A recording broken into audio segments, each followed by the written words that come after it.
कि 75 साल के उम्र में भी जो है ये एक अपना 24वां पुरस्कार उठा रहे हैं। तो मैं आप सभी से आग्रह करना चाहूँगा कि अगर जो लोग खेती छोड़ रहे हैं या खेती के प्रति अग्रसर नहीं है, वो इनसे कुछ ना कुछ प्रेरणा ले।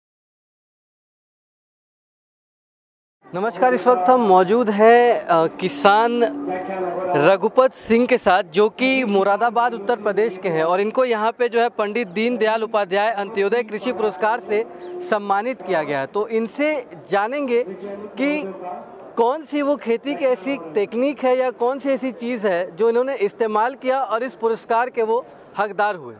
तो आप थोड़ा सा अपने बारे में बताइए कि कहाँ से आए हैं आप? मेरा गांव है समाथल, रघुपत सिंह मेरा नाम है, गांव है मेरा समाथल, पोस्ट पड़ता है सियोडारा, तहसील बिलारी, जनपद मुरादाबाद और उत्तर प्रदेश। खेती कितने वर्षों से कर रहे हैं आप? खेती तो इसमें मैंने सन 1984-85 से राजमा और मिर्च से शुरू की। राजमा और मिर्च से आपने खेती शुरू की थी, ठीक है। और उस समय से आज तक आपको खेती में क्या बदलाव लगा?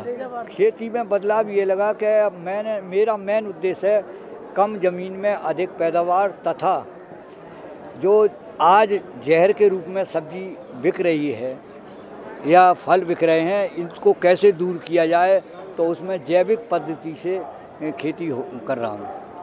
आपको जो ये जो पुरस्कार है, ये जो सम्मानित किया गया है अभी आपको ICAR की तरफ से, ये किस चीज़ के लिए मिला है? ये हमारा एक तो हम लौकी में हमारे पास एक वैरायटी है जिसकी 5 फुट 8 इंच 9 इंच तक बढ़ती है और एक ही पेड़ पर लगभग 150 तक आ जाती हैं, 100 से 150 के बीच। लौकी, अच्छा, ठीक है। दूसरा हमारे पास अरबी की हैं 5-6 वैरायटी, कोई एक ही स्थानीय है, बाकी सब रिसर्च की हैं और जो हमने खुद तैयार की हैं। और उसके अलावा हमारे पास एक नींबू है तो बाहर की वैरायटी, परंतु वो 6 महीने बाद नींबू देना शुरू करती है। और राजमा की इस समय ये राजमा पे अवार्ड मिला है, पंडित दीनदयाल उपाध्याय नेशनल पुरस्कार, और इससे पहले मिला था जगजीवन राम अंत्योदय पुरस्कार तथा पंडित दीनदयाल उपाध्याय इससे पहले मिला था, दोनों जोनल वाले। अब तक ये 24वां पुरस्कार है। अच्छा, ये 24वां पुरस्कार है। आपकी उम्र क्या है सर? मेरी 75 में चल रही है। 75 साल की उम्र में भी आप जो है वो कृषि में पुरस्कार उठा रहे हैं, तो ये अपने आप में सर एक गौरव की बात है, सम्मान की बात है। अच्छा, लोग बोलते हैं कि आजकल लोग किसान नहीं बनना चाहते, आपको सर ये सम्मान पाकर कैसा लगा? ऐसा है, आज लड़के जो हैं ज़्यादातर खेती से दूर भाग रहे हैं। थोड़ा सा हो जाओ, वो जब पड़ती है बोलने पर, और कोई बात नहीं, तो उससे सबसे बड़ा असर ये पड़ा नए उसको लड़के को किस तरह से लाएं, उसको सरकार को, क्योंकि एकदम खेती यूँ पिछड़ रही है कि एकदम किसान को लाभ नहीं है। जो नया लड़का आता है उसे उसका औसत मूल्य, क्योंकि मूल्य का ही पूरा वो है, अगर बाजार निर्धारण कर दे सरकार तो उन्हें कोई परेशानी नहीं होगी, नया लड़का भी आए तो खेती। जैसे आप खेती कर रहे थे काफ़ी पीछे, आपने बताया 1984-85 से, और उस समय आपने नींबू और मिर्च से खेती शुरू की थी, तो आज आप कितने फसलों की खेती करते हैं? आज मेरे पास देखो मसूर की हैं 5-6 वैरायटी, और उसकी लोबिया की है एक वैरायटी जो 1.5 मीटर तक फली उसकी बढ़ जाती है, 4 वैरायटी उसकी भी है। अरबी की हैं 5 वैरायटी, और उसके अलावा हमारे पास 27 वैरायटी इसकी हैं राजमा की। पपीते की 3-4 वैरायटी हैं, और उसके अलावा एक नींबू है, इंडिया का तो नहीं है, बहरहाल वो 6 महीने बाद नींबू आ जाता है और अलग तरह का नींबू है। तो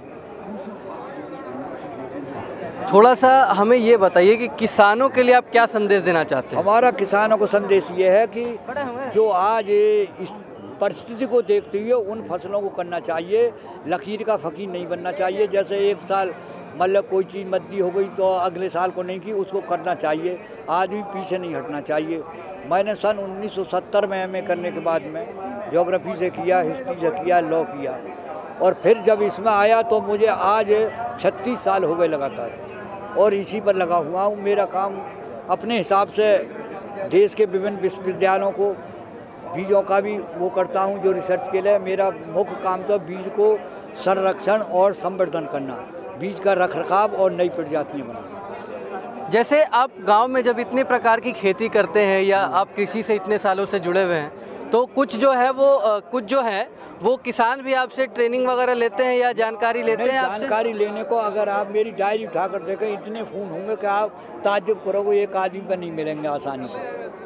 तो मतलब लगातार आपको लोग, और आपको कैसा लगता है कि अगर कोई किसान आपसे कुछ पूछता है, आप उन्हें सहयोग करते हैं, उन्हें बताते हैं? मुझे तो भाई समय है ना, मेरे मोबाइल में पैसे ना होते हैं तो आप बाहर से लेकर डाल के फिर उससे बात करता हूँ, उसका नंबर रहता है तो भी कर देता हूँ। तो इन्होंने बताया कि किस तरह से ये जो है खेती में, अच्छा आगे और अब क्या संभावनाएं तलाश रहे कि खेती में और क्या बेहतर आपको लगता है? अच्छा, प्रधानमंत्री नरेंद्र मोदी का सपना है 2022 तक किसानों की आय दोगुनी करना, तो उसमें आपको क्या लगता है कि क्या आय जब ही हो सकती है जब हमारे नौजवान जो लड़के हैं खेती में आए और उनको एक ही नहीं, उसको तरह तरह की ट्रेनिंग सरकार का जो है नहीं, कृषि विभाग इस समय फेल है, कहने को कुछ कहकर साहब हमने कर दिया। मैं तो चलो तमाम रिसर्च के स्टेशन हैं, तमाम यूनिवर्सिटी हिंदुस्तान की 12-14 यूनिवर्सिटियों से जितने मुख्य रिसर्च स्टेशन हैं सबसे मेरे संबंध है, आता जाता हूँ। अब हर किसान तो नहीं जा सकता, तो असली चीज़ तो यहाँ मिलती है, वहाँ किसान में जो नौकरी पर लग गया वो सोचता ही नहीं है, अधिकारी को नहीं मैं किसी को बताऊँ। जहाँ तक कि जितने कृषि विज्ञान केंद्र शायद यूपी में 4 या 6 जो ढंग से काम कर रहे हैं, बहरहाल वहाँ पर वो भी नहीं कर रहे थे। किसानों की समस्या वहाँ भी हल नहीं है, कोई पूछने जाए तो। अच्छा, मतलब थोड़ा कहीं समस्या है कृषि को लेके कहीं ना कहीं गांव में, जैसा अक्सर हम सुनते हैं। तो कुछ किसान इसकी सत्यापिता भी करते हैं, तो उनमें से एक ये है कि जिनका कहना है कि हाँ, कुछ ऑर्गेनाइजेशंस हैं जो कृषि पे अगर अपना काम सही ढंग से नहीं करती है तो उस कारण जो है देश में कृषि पिछड़ रही है। हालांकि इनसे बात करके हमें बहुत अच्छा लगा कि 75 साल के उम्र में भी जो है ये एक अपना 24वां पुरस्कार उठा रहे हैं। तो मैं आप सभी से आग्रह करना चाहूँगा कि अगर जो लोग खेती छोड़ रहे हैं या खेती के प्रति अग्रसर नहीं है, वो इनसे कुछ ना कुछ प्रेरणा ले और कृषि जागरण आप तक इन जैसे किसानों की सक्सेस स्टोरी लगातार पहुंचाता रहेगा। आप बने रहिए हमारे साथ। धन्यवाद।